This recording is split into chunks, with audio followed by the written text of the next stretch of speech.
Hello and welcome to week 11. For week 11, we're going to put together that primary research that you did with your survey. In the review section, you can see that there's a primary research analysis, parts 1 and 2. That's the handout. We'll go through that in just a second.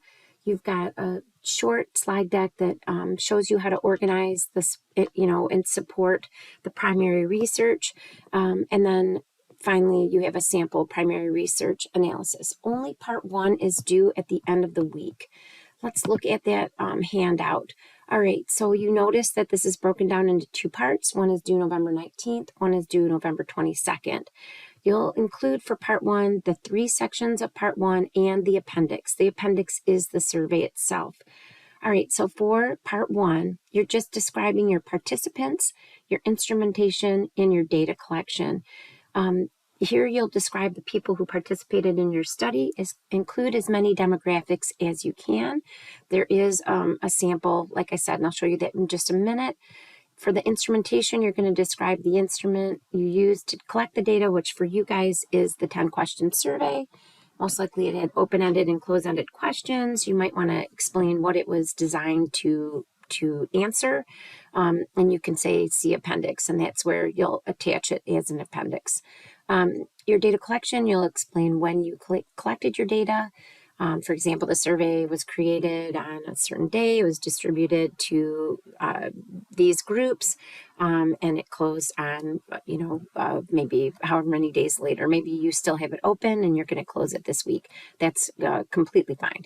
And then in your second part, you're going to include the data analysis. This is where you just report your raw data. You don't interpret it.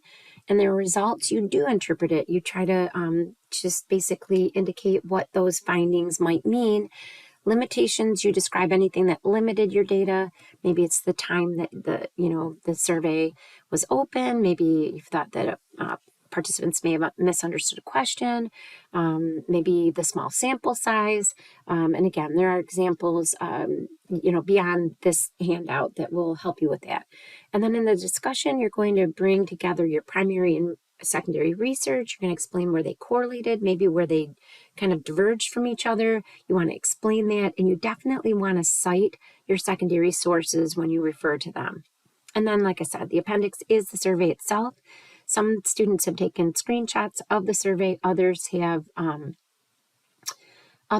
just retyped the 10 questions. It's really up to you, but it will appear on its own page at the end. And it's the title of the page is appendix, and it's centered in bold. And these are the ways that your level headings will appear. Methods is bold to the left-hand side,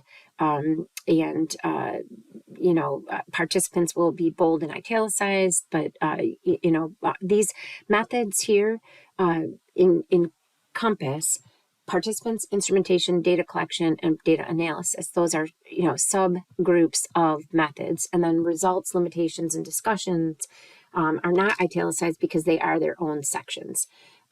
Okay, so over on this short slide deck, you'll notice that, again, there's some examples provided both from former students and from articles to allow you to, just have something that will help you, will serve as a mentor text for you as you type up these portions of your primary research.